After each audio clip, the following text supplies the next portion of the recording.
오늘 아침 처방받은 고지혈증 약을 복용하셨습니까? 아마도 평생 복용해야 혈관 건강을 지킬 수 있다는 의사의 권고를 믿고 의심 없이 드셨을 겁니다. 하지만 최근 들어 기억력이 예전 같지 않아 치매를 걱정하신 적은 없으신가요? 혹은 뚜렷한 이유 없이 온몸에 근육통이 느껴지거나 충분히 자고 일어나도 피로가 해소되지 않는 경험을 하지는 않으셨습니까? 놀랍게도 여러분이 겪고 있는 이러한 증상은 단순한 노화 현상이 아닐 수 있습니다. 바로 매일 챙겨 드시는 고지혈증 치료제, 스타틴의 부작용일 가능성이 높습니다. 병원에서는 이러한 사실을 구체적으로 알려주지 않습니다. 환자 한 명당 진료 시간이 3분에 불과한 현실에서 약물이 우리 몸의 에너지 생성을 저해하고 멀쩡한 사람을 당뇨 환자로 만들 수도 있다는 복잡한 기전을 설명해 줄 여유가 없기 때문입니다. 그저 수치가 잘 떨어졌네요 라는 칭찬 뒤에서 환자의 몸이 서서히 활력을 잃어가고 있다는 사실은 간과되곤 합니다. 오늘 내용은 다소 불편하게 들릴 수도 있습니다. 하지만 이 영상을 끝까지 시청하신다면 콜레스테롤이 우리 몸의 적이 아니라 오히려 생명을 지키려 애쓰는 소방관과 같은 존재였다는 사실을 알게 되실 겁니다. 또한 약물에 의존하지 않고 혈관을 건강하게 관리하는 방법과 내 몸에 대한 주권을 되찾는 길을 깨닫게 되실 것입니다. 현재 복용 중인 약을 계속 먹어야 할지 오늘 영상을 통해 직접 판단해 보시기 바랍니다. 반갑습니다. 10년차 신경과 전문의 이수정입니다. 저는 지난 10년간 임상 현장에서 기억력 저하나 근육 문제로 내원하는 수많은 환자를 진료해왔습니다. 환자들의 복용 약물 리스트를 검토하던 중 놀랍게도 상당수가 고지혈증 약을 복용하고 있다는 사실을 발견했습니다. 처음에는 우연의 일치라고 생각했으나 점차 많은 환자에게서 동일한 패턴이 반복되는 것을 확인하고 이 문제를 심도 있게 연구하기 시작했습니다. 오늘은 제가 10년간 직접 경험하고 연구한 내용을 바탕으로 고지혈증 약 이면에 숨겨진 진실에 대해 말씀드리고자 합니다. 이 내용이 여러분의 건강한 선택에 도움이 되기를 바랍니다. 먼저 왜 의료 현장에서 이러한 이야기를 해주지 않는지부터 짚고 넘어가야겠습니다. 많은 분이 병원에서는 왜 부작용에 대해 자세히 설명해주지 않는가 라고 의문을 가집니다.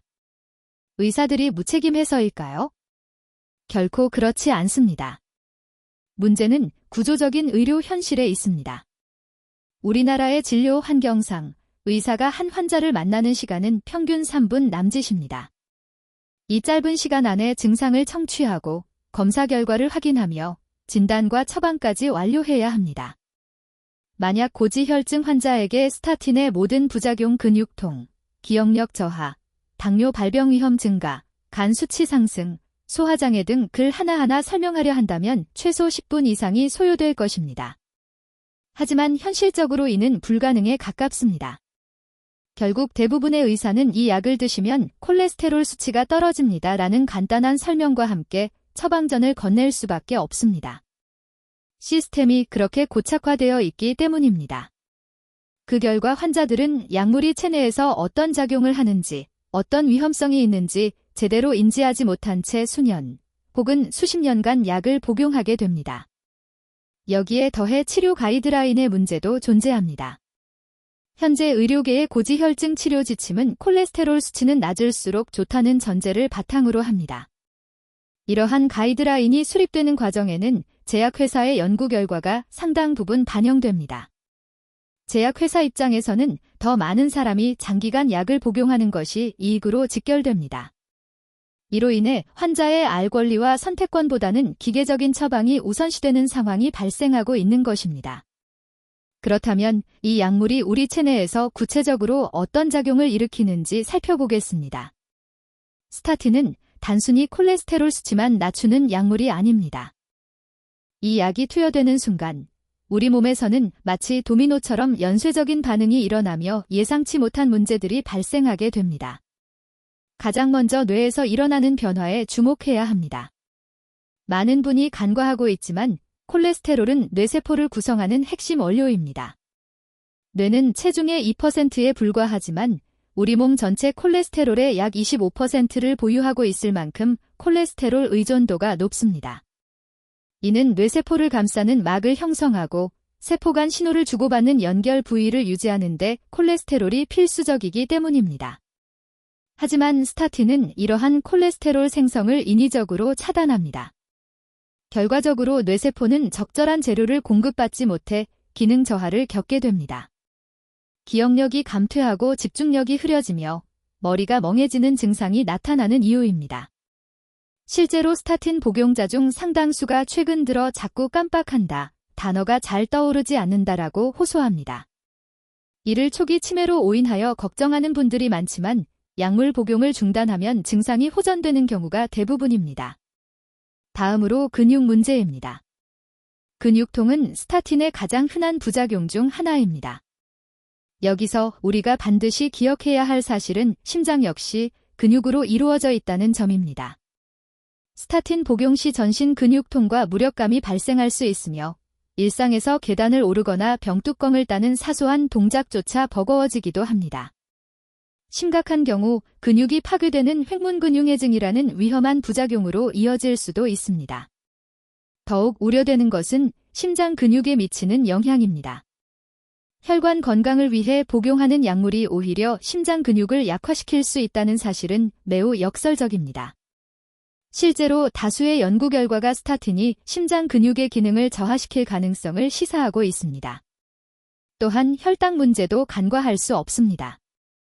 여러 연구에 따르면 스타틴 복용은 당뇨병 발병 위험을 높이며 이는 특히 여성에게서 두드러집니다. 혈관을 보호하려다 당뇨병이라는 또 다른 혈관 위험 인자를 얻게 되는 것입니다. 이는 빈대 잡으려다 초가삼간 태우는 격으로 치료 목적과 상반되는 결과를 초래할 수 있습니다. 왜 이런 부작용들이 발생하는 걸까요? 이를 이해하기 위해서는 스타틴의 작용 기전을 알아야 합니다. 최대한 쉽게 설명해 드리겠습니다. 우리 간에는 콜레스테롤을 생산하는 공장이 가동되고 있습니다. 이 공장에는 여러 단계의 생산 라인이 존재하는데 스타틴은 이 라인의 최상단 입구를 차단해 버립니다. 마치 흐르는 강물에 댐을 건설하여 물길을 막는 것과 같습니다. 문제는 이 생산 라인이 콜레스테롤만 만드는 곳이 아니라는 점입니다. 여기서 코엔자임 Q10, 코큐텐이라는 생명유지의 필수적인 물질도 함께 생성됩니다. 코큐텐은 세포 내 미토콘드리아라는 에너지 공장에서 전력을 생산할 때 없어서는 안 될 일종의 세포 배터리 역할을 합니다. 스타틴이 생산 라인을 차단하면 콜레스테롤뿐만 아니라 코큐텐의 생성까지 멈추게 됩니다. 이로 인해 우리 몸의 세포들은 배터리가 방전된 상태가 되어 만성 피로, 근육통, 무기력증 등 다양한 증상을 겪게 됩니다.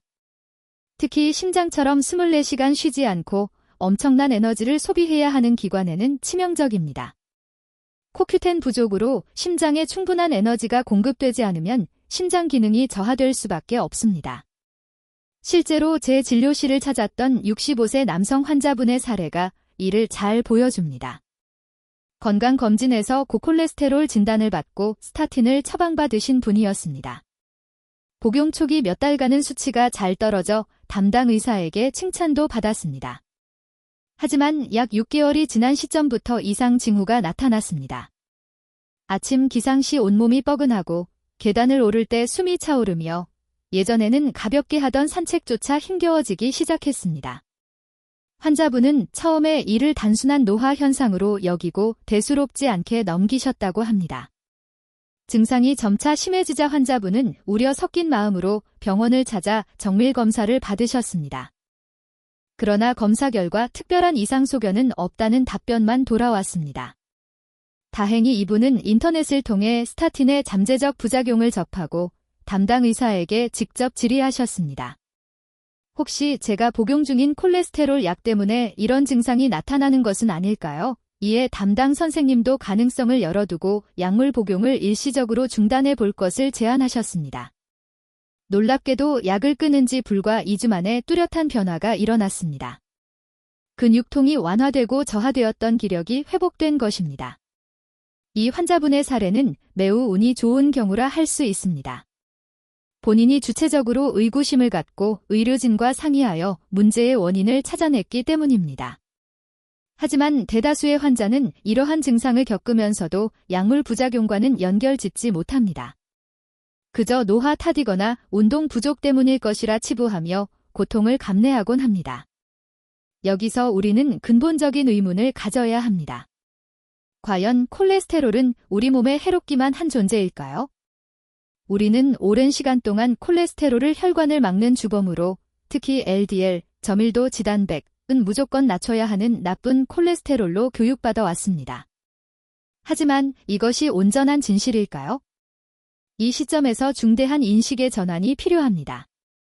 콜레스테롤은 우리 몸을 공격하는 적이 아니라 오히려 위기에 처한 몸을 구하러 오는 소방관과 같은 존재입니다. 혈관 내부에 염증이 발생하고 손상이 생기면 우리 몸은 이를 치유하기 위해 복구 물질을 급파하는데 그것이 바로 콜레스테롤입니다.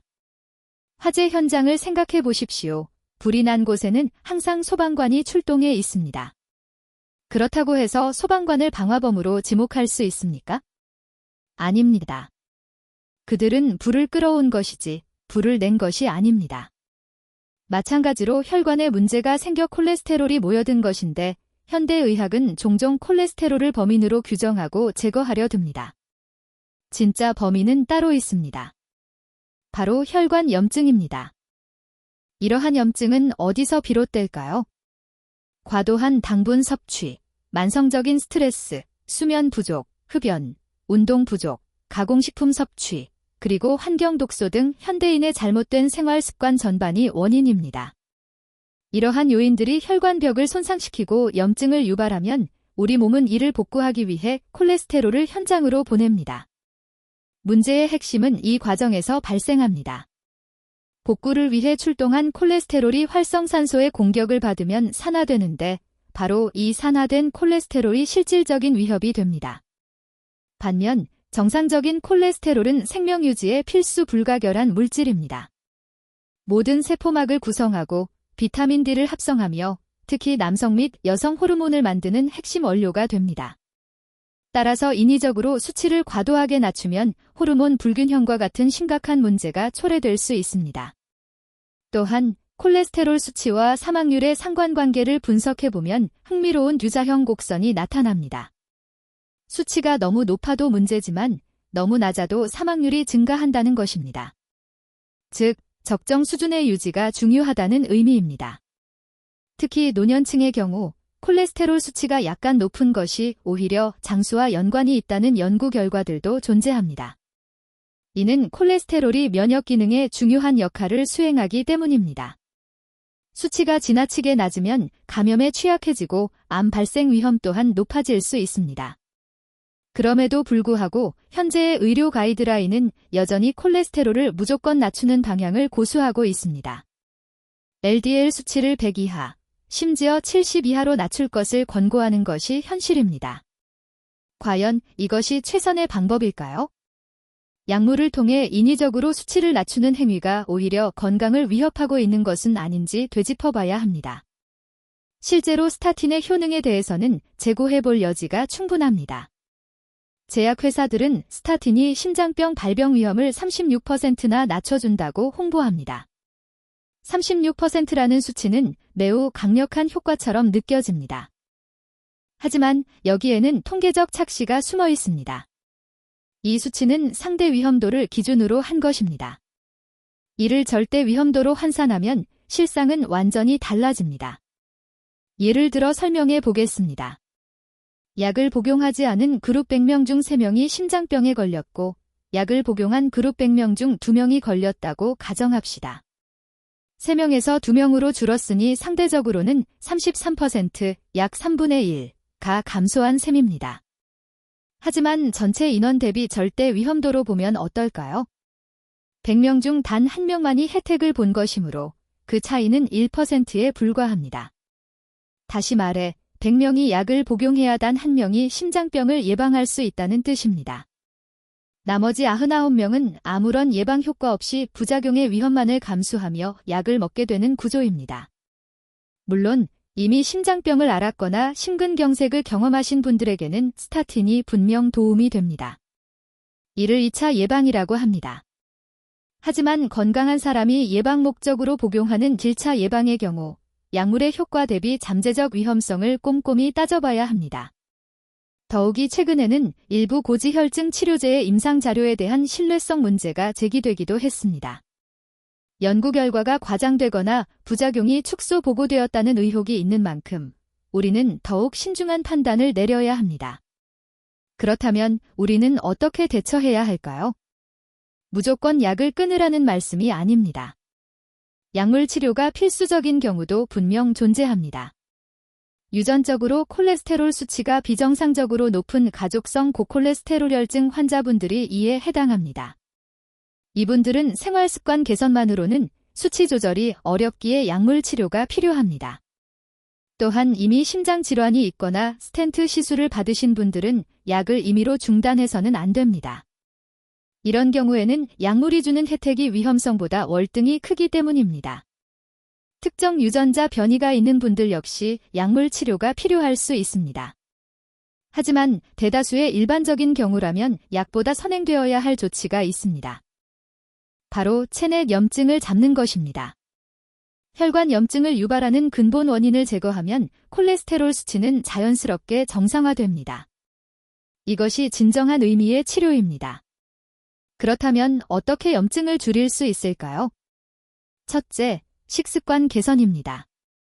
설탕과 정제된 탄수화물 섭취를 줄여야 합니다.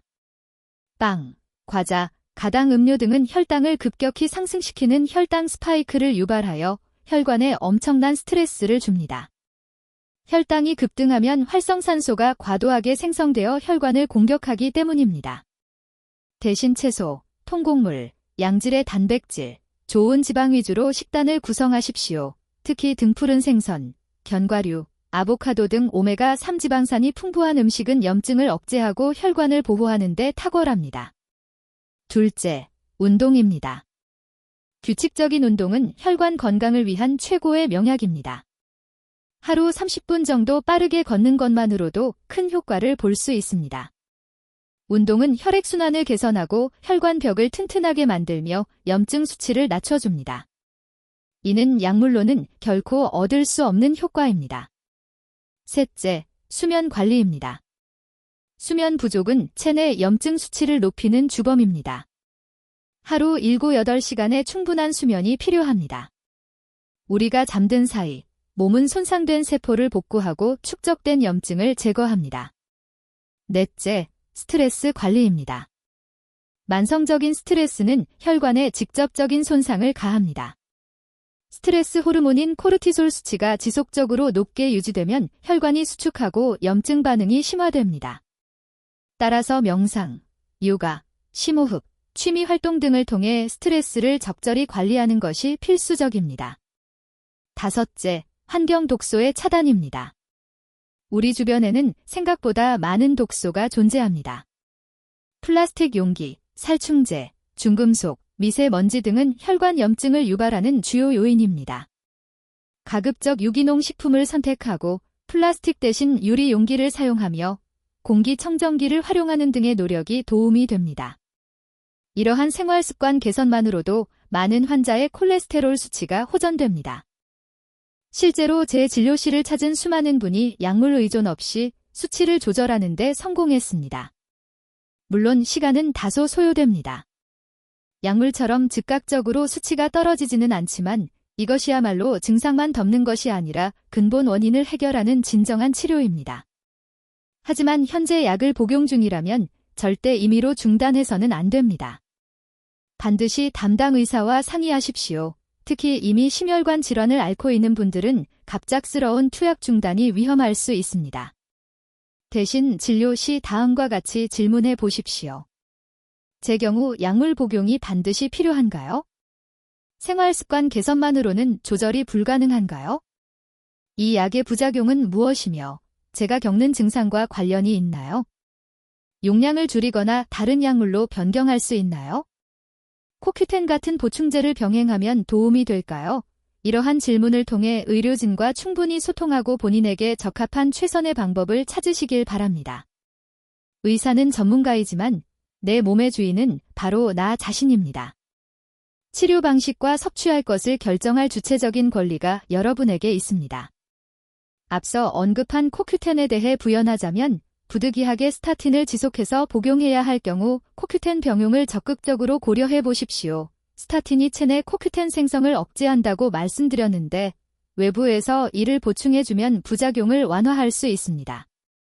다수의 연구에서 코큐텐 섭취가 스타틴으로 인한 근육통을 경감시키고 에너지 수준을 높여준다는 사실이 입증되었습니다. 하루 100mg에서 200mg 정도 복용하면 도움이 되며 이 역시 의사와 상의 후 결정하시기 바랍니다. 마지막으로 강조하고 싶은 점이 있습니다. 건강은 단순한 숫자가 아닙니다. 콜레스테롤 수치 하나에 얽매여 평생 약을 복용하는 것보다 전반적인 신체 상태를 살피는 것이 훨씬 중요합니다.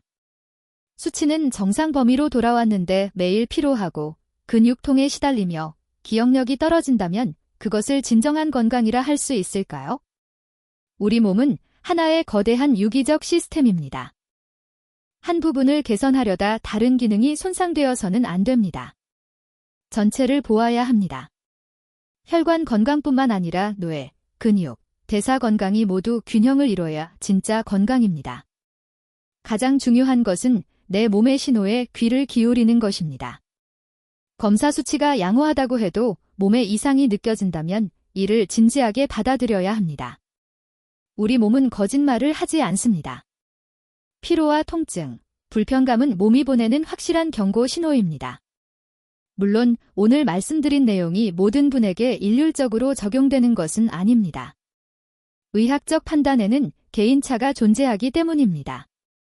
누군가에게는 약물 치료가 필수적이지만 또 다른 누군가에게는 생활 습관 개선만으로도 충분할 수 있습니다. 핵심은 본인의 건강 상태를 정확히 파악하고 의사와 충분히 상의하여 가장 지혜로운 선택을 내리는 것입니다. 오늘의 영상이 다소 불편하게 느껴지셨거나 현재 고지혈증 약을 복용 중인 분들에게는 우려가 되었을 수도 있습니다. 하지만 이는 결코 공포심을 조장하려는 의도가 아닙니다. 오히려 여러분이 객관적인 정보를 바탕으로 더 현명한 판단을 내리실 수 있도록 돕고자 함입니다. 약물은 유용한 도구일 뿐 만능 해결책은 아닙니다.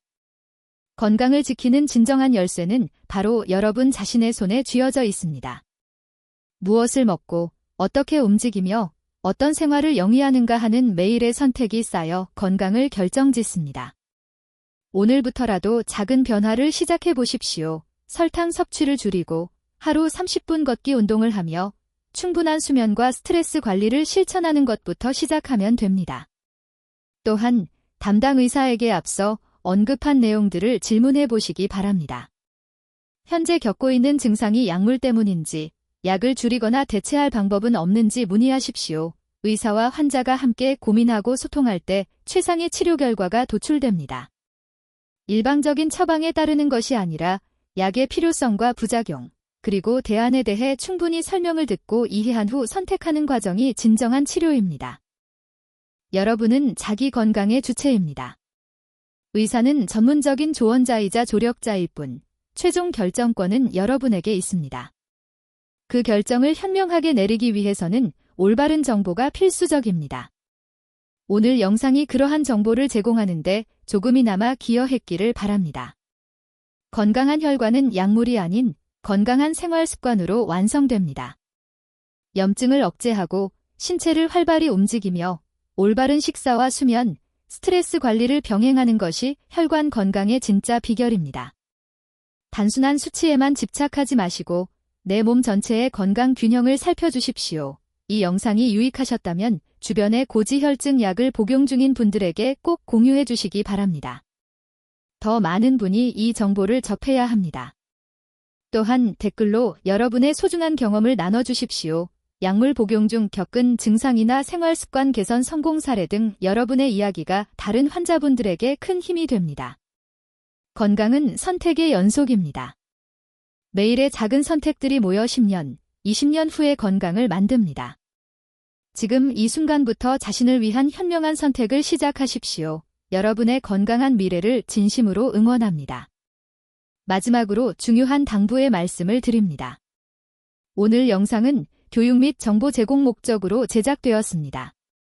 개인의 건강 상태와 필요한 치료법은 모두 다릅니다. 절대로 자의적인 판단으로 약을 중단하거나 변경하지 마시고 반드시 담당 의사와 상담 후 결정하시기 바랍니다. 특히 이미 심혈관 질환을 앓고 계신 분들은 더욱 신중을 기해야 합니다. 오늘도 건강하고 활기찬 하루 보내십시오. 감사합니다.